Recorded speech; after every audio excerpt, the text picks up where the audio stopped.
So this video's about all the ways to use lentils. And this is how it's going. I'm Catherine. You will see Bryan pop in and out of this video, and you will see how we use lentils in a week. A lot of you have been asking for a video like this after we released our All the Ways We Use Chickpeas in a Week video a couple months ago. And finally, we are getting around to lentils, and we'll have more of these ingredient-specific type of videos with tofu and specific vegetables to come. I also think this will be the first in a series of All the Ways We Use Lentils videos, because we use lentils a lot, and there's different types of lentils. And I most often probably use these red split lentils because they're split, so they're thin and they cook really quickly and they really mash down into recipes. But I thought I would start this first video with green lentils or brown lentils. They're not exactly the same, but they are interchangeable in most recipes because they cook in at the same amount of time, about 15 to 20 minutes, and they're about the same firmness. Green lentils tend to stay a little more firm than brown lentils, and they have a bit more of a peppery taste. But if you're new to cooking with lentils and you just think about lentils, I'm guessing that you're thinking about green or brown lentils. Usually if you buy them canned, it'll be a can that just says lentils and they don't even specify the kind.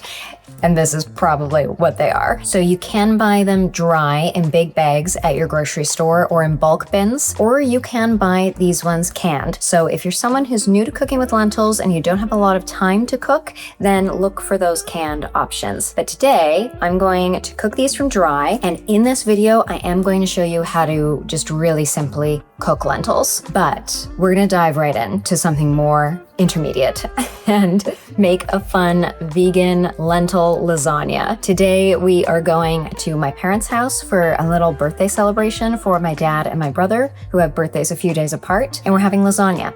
So they're making a meat lasagna, and I am going to replace the typical ground beef with lentils and make a vegan lasagna. So here we go. First thing to do whenever you're cooking with dry lentils is to give them a rinse. They're pretty tiny, so there can be little bits of dirt, maybe even a small stone in there. So always rinse them, jostle them around, break up any little clumps of dirt that might be hiding, and make sure the water runs clear before you use them. To start, you saute the onion and garlic, sprinkle a little salt and pepper on there, and then you add the 2 cups of rinsed and drained lentils, 4 cups of broth, and I usually use my homemade broth, but we moved recently and I haven't got back into the habit of making broth from my veggie scraps.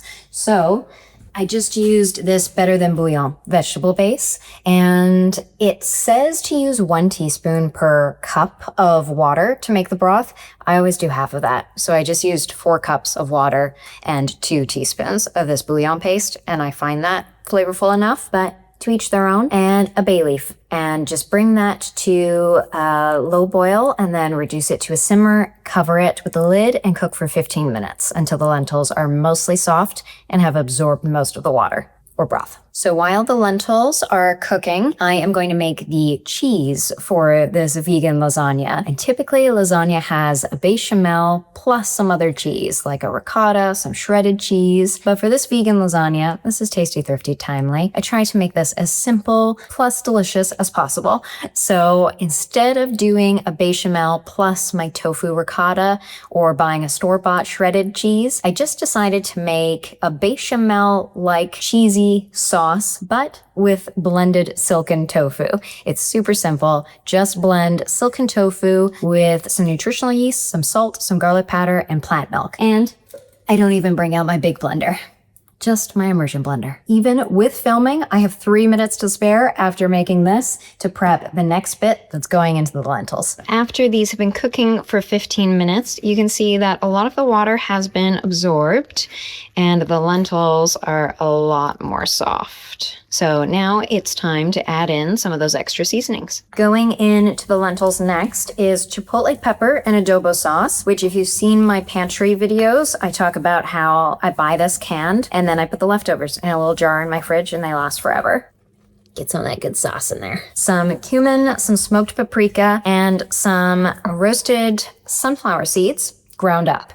And this, again, is like another, gives it some diversity, this lasagna. It's another protein source, and it adds a really nice, savory, nutty flavor, which you wouldn't think of in a lasagna, but trust me, adding a ground nut into recipes like this that are supposed to mimic meat, it works. And usually I have raw sunflower seeds and I just toast them quickly on the stove and then grind them, and they smell so amazing when you do. Today I just got some bulk sunflower seeds from my grocery store that are pre-roasted. So it's a little faster, and I'm just grinding them up in my mortar and pestle. And I think tamari and vegan Worcestershire go in here as well. And if you don't have vegan Worcestershire sauce, just use an extra tablespoon, I think it is, of tamari or soy sauce. So those lentils with all the extra seasonings cook for another 5 to 10 minutes to meld all the flavors, soak up the rest of the broth, and then I'll be able to mash them down so that it doesn't taste like you're eating lentils or look like you're eating lentils when you eat the lasagna. The mash texture looks a little more meat-like. So that's almost done. And I'm getting my water boiling for the noodles. I'm not using fancy noodles for this. I'm not using fancy tomato sauce either for this. It's really basic tomato sauce. And I had a comment that was sweet that was like, I was dubious about this recipe because of the tomato sauce used, but I tried it and it was really good.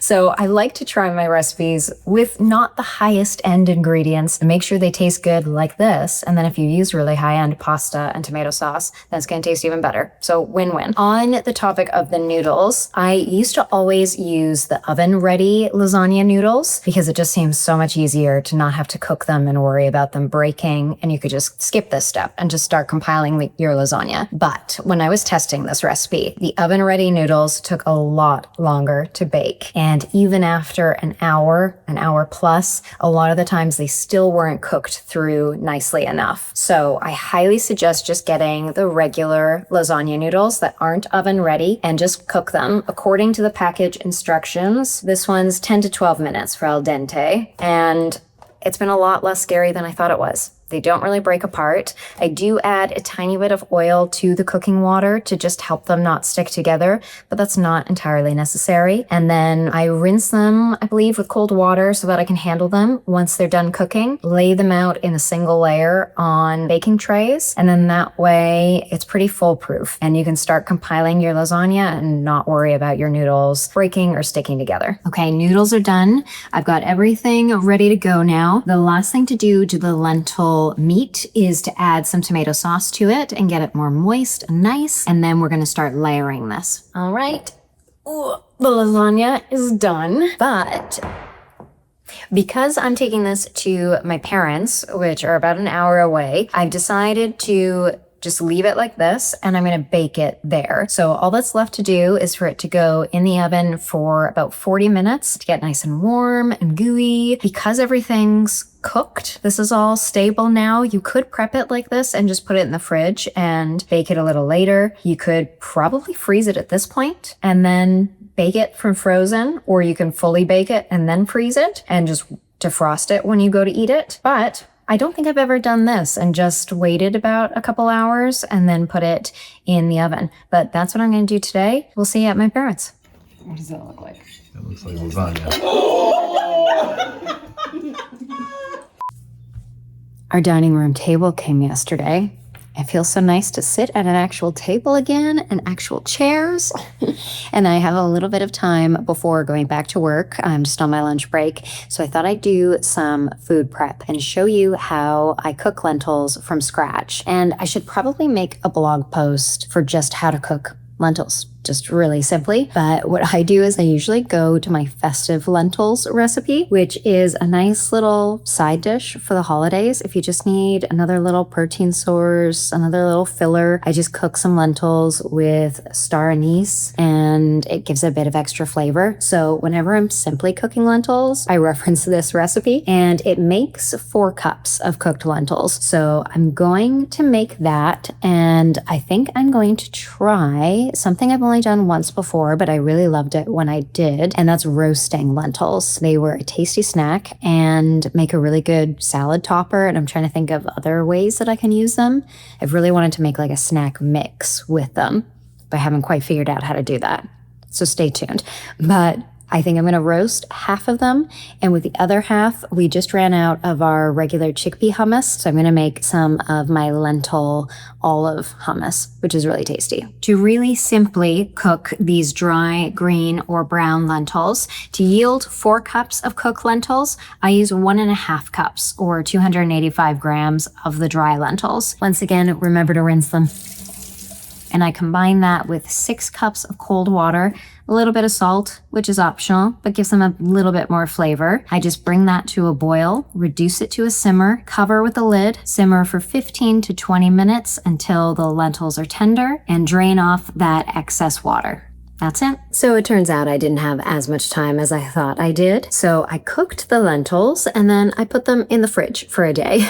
And now I have some time to make the roasted lentils and the hummus. For the roasted lentils, I'm preheating my oven to 300 Fahrenheit. I'm going to sprinkle the lentils with just a little bit of olive oil, some salt, some pepper, probably some garlic powder and smoked paprika to give them some flavor. And then they'll roast for 25 to 35 minutes. I'll check on them, see when they're crispy, and then nothing else needs to go in the oven. So I'm actually going to turn the oven off and just leave the lentils in there while the oven cools down. And usually that's a really handy trick for getting things like this extra crispy. That's what I do when I make my roasted chickpeas, and even when I make my gluten-free seed crackers, I often just leave them in there, and that residual heat in the oven, once it's turned off, really helps them to crisp up. Here's how they turn out. While the roasted lentils were in the oven, I made the green lentil, green olive hummus. And that's 2 cups of cooked green lentils, 1/4 cup of pitted green Spanish olives, 1/4 cup tahini, 1/4 cup water, 1 tablespoon lemon juice. You can add 1 tablespoon olive oil, which does make it have a richer taste. So if we're having company, I'll usually put it in, but for our everyday, I tend to omit it. 1/2 teaspoon salt, and 1/2 teaspoon garlic powder. Just blend it up until it's smooth as can be. It's a little grainier sometimes than chickpea hummus, but I don't mind, and I know a lot of you have tried it and you've liked it too. For the final recipe, I am going to try making something that's been in progress for me for a little while, and I've teased to a few of you in the comments that I'm wanting to release another ebook, but this one will be kind of 30 different ways to use oats, different oatmeals. This recipe is kind of a surprising lentil taco meat with a surprise ingredient of steel-cut oats in it as well. I'm gonna give this a shot. It's really simple. Basically, I just saute some onion and garlic. Then I add in 1 cup of rinsed green lentils and 2 cups of broth. When I make this with mushroom broth, the final product has a really nice dark color that looks a little more like ground beef. But today I'm just using vegetable broth, so it's probably going to be a little bit lighter in color, but we'll see how it goes. That mixture comes to a boil, then bring it down to a simmer and simmer with the lid on for just 10 minutes. Then take the lid off, add in 1 cup of oats, a homemade taco seasoning mix, another 3/4 cup of broth, and I usually add in 1 tablespoon tamari or soy sauce to try to get a darker color. And after 5 minutes, that's done. And today we are going to have kind of typical taco toppings. We have some tomato. We don't have any lettuce, so we're using some chopped spinach. We have some of our quick pickled red onion, some hot peppers that my parents made for us, and we have these Violife cheddar shreds. We don't usually have products like this. Usually I make my quick queso that you've seen before, but we're gonna put some of these on. What order do you build your taco in? Look at that. Looks like tacos. Yeah, it doesn't totally look like ground beef, but as long as it tastes good and it sort of looks like tacos. Well, I realized I didn't pop into this video, so I'm editing it, and I thought, you know what? I'm going to pop in right now. I don't know where I was. I was busy. I had a busy week. He did, yeah. But in the video... We don't exist only in kitchens. Yeah. Look at this. We're in a different space. Oh, my goodness. Little editing, filming studio. Yeah. So in the video, we just finished eating the lentil tacos. What did you think? I thought those tacos were great. I'm excited for that cookbook. Yeah, so that recipe won't be available to you yet. You can kind of copy what I did there. Mm-hmm. But stay tuned for a little 30 ways to use oats ebook sometime soon. Not so little. 30's a lot.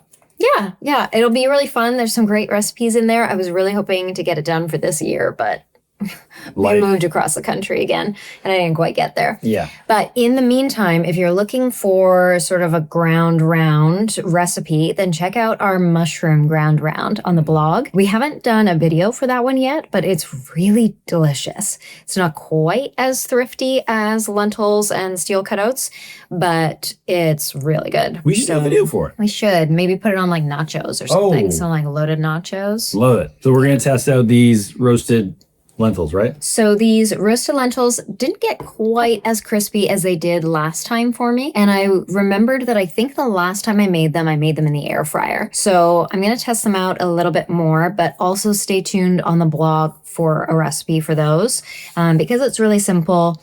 If you follow what I did, you're going to get some pretty good crispy lentils. But when I made them before, I'm just a bit of a perfectionist. I want them crispier for you.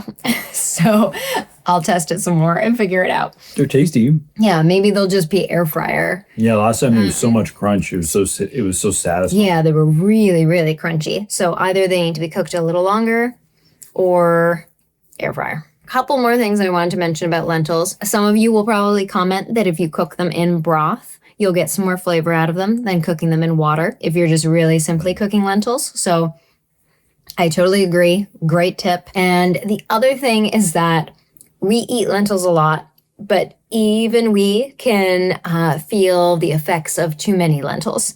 So if you're new to eating lentils, if you're new to introducing more fiber into your diet, then take it easy and be careful with your portion sizes. You don't fart, do you?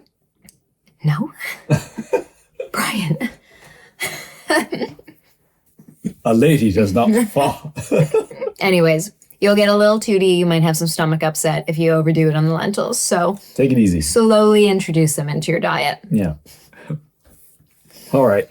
We've gone too cozy with you. Next week, I think we're going to get a kitchen tour. We're going to give you a pantry tour, a kitchen tour. Catherine's going to show you how she's laid out our new kitchen. We're also going to test it out on our actual gear. So you won't, sorry, we thank you for sticking around as we like kind of find our footing in our new house. So yeah, that'll be fun. Yeah, it'll be a little, the camera work will be a little smoother. Not, I realized that my face is really close to the camera in some of this video, so I apologize. You need your camera hand back. But yes, the pantry tour, I'm going to try to make it also kind of like a top 10 list of my favorite kitchen tools, which might be helpful going into the holiday season if you're looking for any gifts for people in your families, any of the home cooks in your family or yourself, anything you want to treat yourself to. So stay tuned. We're going to get that together for you hopefully next week. Thanks so much for watching. Hit that subscribe button, like, comment, share. And if you're going to eat a lot of lentils, open a window.